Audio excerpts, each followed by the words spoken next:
All right, so welcome back. We are going to start looking at a similar equation to our conical, but in this case we have three separate tanks with a flow rate coming out from one, going into the next, and all the way out. And so when we are looking at this, we are wanting to graph the variations of the heights of the fluid within the tank.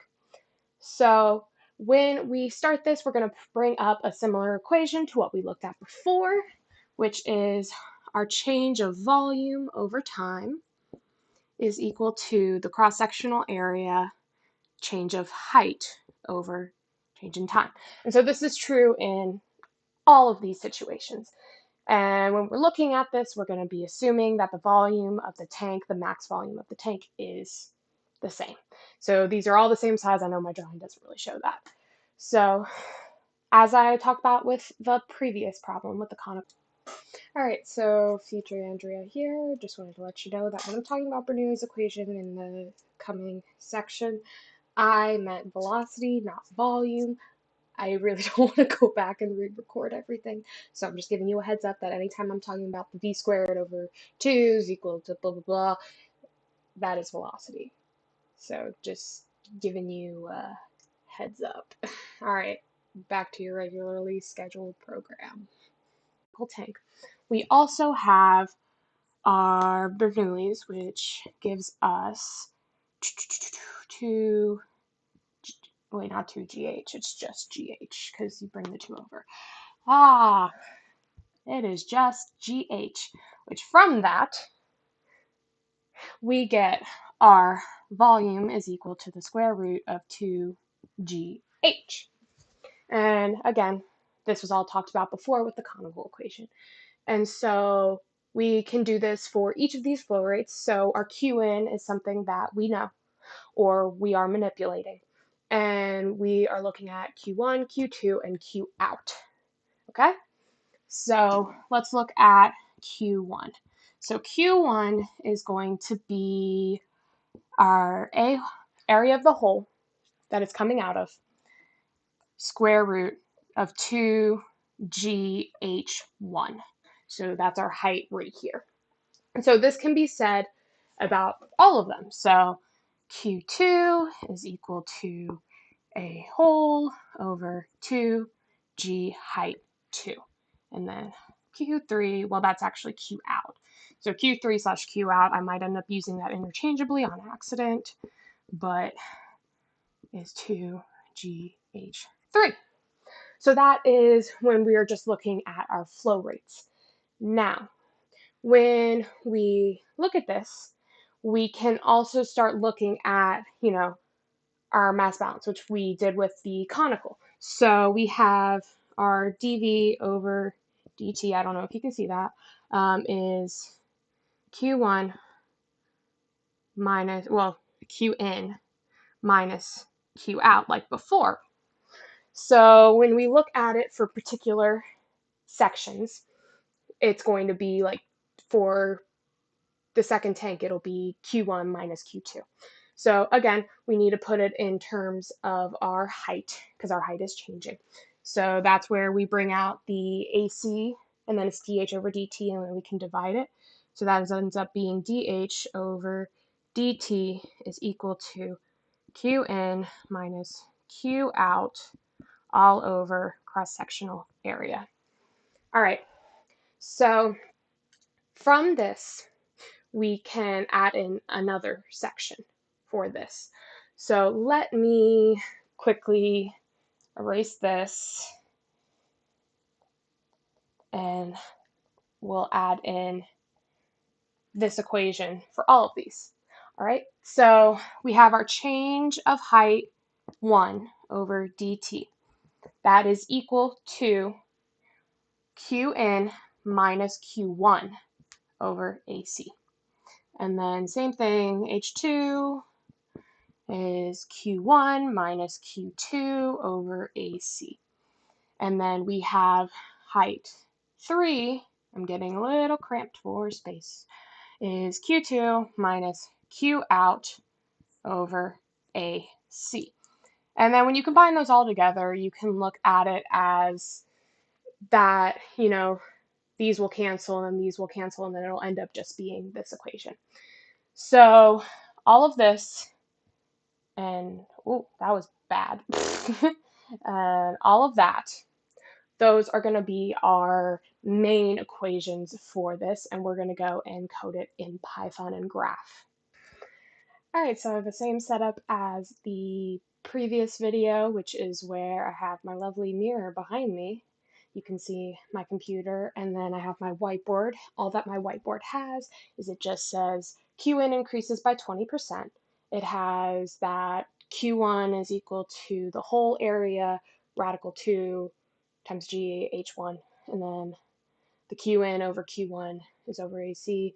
And then I have in the other corner just something for part B of coding, which is just that our set point height is 10% more than our initial height of H3.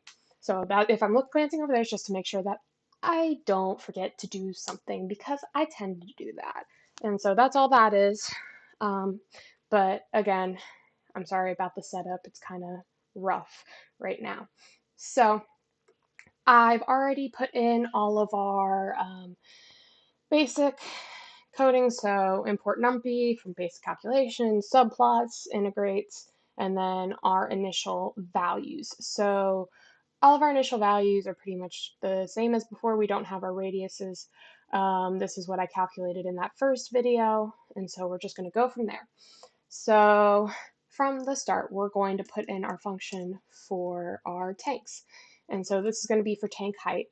And so this should just be t and a vector. So the reason why we're going to put in the vector is because we have 3 different heights. So h3, and that is all equal to vector v. And so that's just so we can do multiple. All right, and we're going to return it as an array. So from there, we're going to put in that our Qn is equal to 1.2, again, increases by 20% from our Qn not, and I need to make sure I put a multiplication sign, otherwise it will scream at me. So there's that. And then we're going to put in our Q in value, our Q1, Q2, and Q out from what we did on the whiteboard. So we have that our, again, glancing just to make sure I don't mess up, is AH times 2GH all to the power of 0.2. Not 2, 1 half, 0.5. And then it needs to be H1. And then I'm going to take this and I'm just going to copy and paste it, and that's my beginning code from earlier. And we're going to go 1 and 2 so that we are going to switch this. So it's for 2, and then we have for out instead of Q3 because we want that out. 3, cool.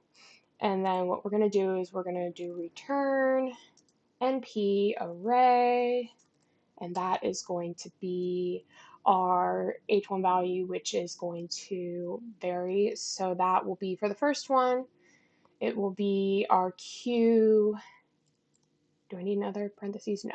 Qn minus Q1 and parentheses over AC. And then next one, Q1 minus Q2 and parentheses over AC. And last one is Q2 minus Q out and parentheses all over AC. Shift enter. All good? Cool. So now what we're going to do is we have to do our res is equal to our solve IVP, and we're going to do our tanks. It's going to be from 0 to t.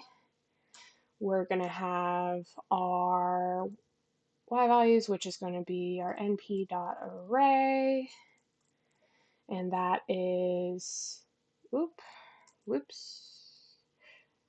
That is our H1, H2, H3. Wait, no, I lied. Our starting value, all of them are H naughts. That's my bad. Because we want it to all start at H naught and then see how it fluctuates later. So otherwise it's going to scream at me. All right, let me end that one. Cool. And then we're going to put in a method today, and our method is going to be how do I spell it? Raddao? Yeah, I was right. It's raddao. And then finish that one, and we're going to do our dense output again, and that's going to be true, not true, true. Shift enter. Nope, didn't like that.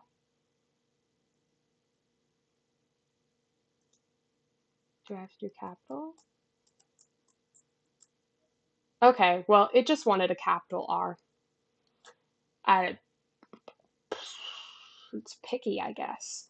All right, so now we're going to get ready to plot our graph. So let's go. Our fig is equal to make underscore subplots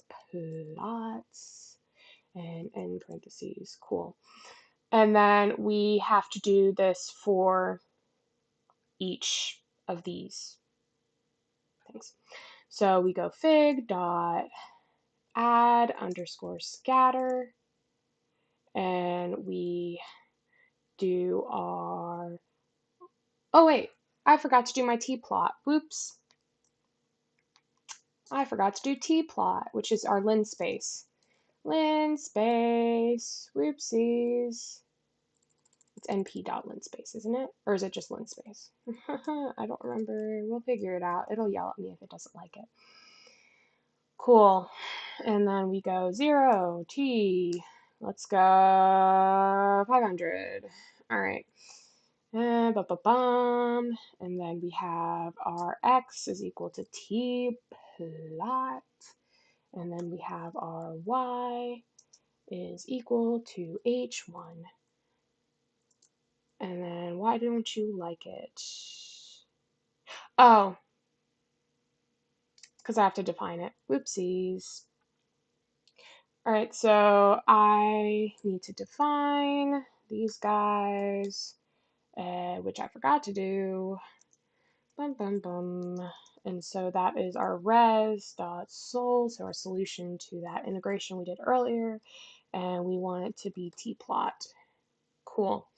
All right, let's continue this. Now it's not mad at me giving me an underline under H1. And so I'm going to copy and paste this 3 times, and we're just going to change the letter, not the letters, the numbers. Shift enter. Cool. All right, so when we look at this, we can see that it's reaching an equilibrium. And so ideally, we don't want it up here, which is where the next part comes into play, where we're going to look at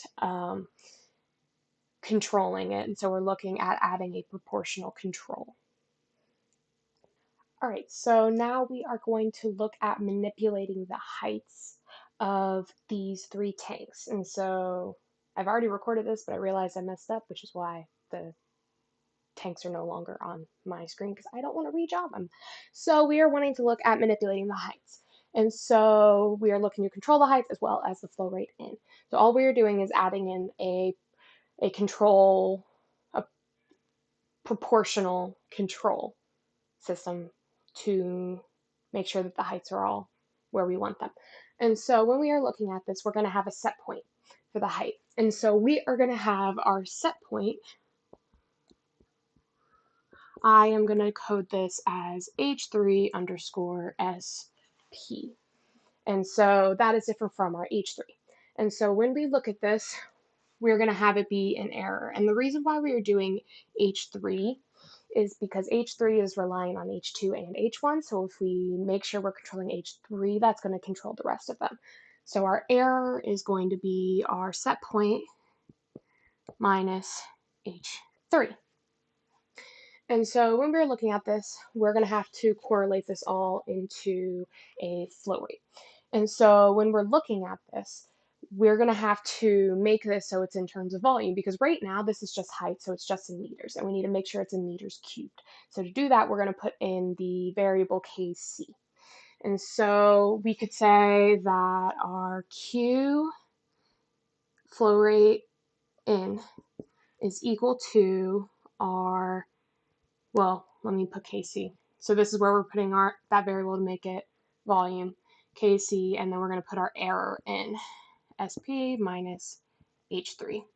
Okay, but now when we are looking at this, we can't just say that it's this, because we have an initial volume, right? Sorry, not initial volume. We have an initial flow rate in. So this is just our additional to what that initial was. So we just have to add in our Q in naught. So this right here is going to be our equation that we're going to add in to our initial code so that we can control the height. All right, so now we're going to work on our proportional control. And so we're going to go back up here. So this is my original code that you just watched me make. And so all I'm going to do is add some stuff in here. So first, I'm going to add in our set point H3SP. And so that is going to be, so it's 10% above our H3. So that's 1.1 times H3.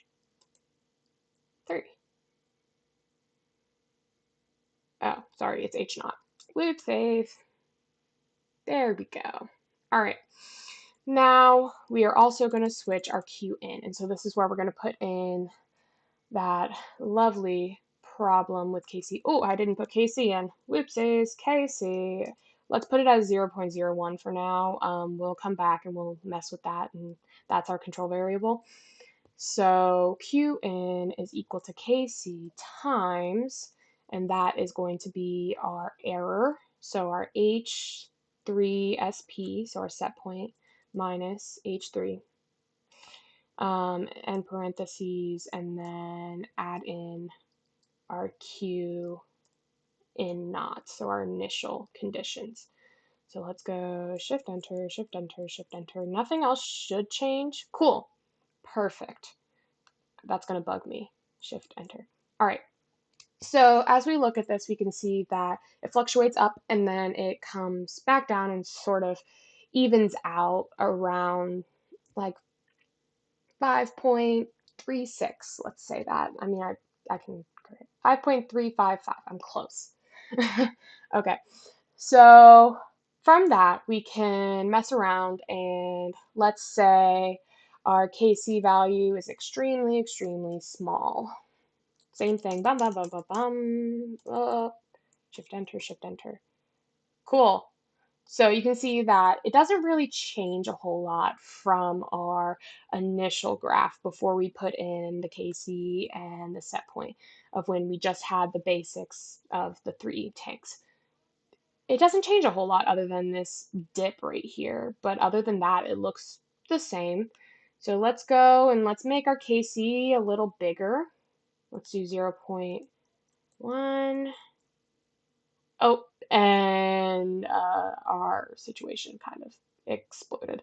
So this basically just means as soon as it started, it messed up. And so that's how we figure out our control variable. So we can mess around with this. I'm going to go back to our nice happy situation where it reaches kind of nice. And so you can mess around with that KC value and can figure out the best value for you to get the results that you want. So that has been our coding and looking at our 3 tank problem.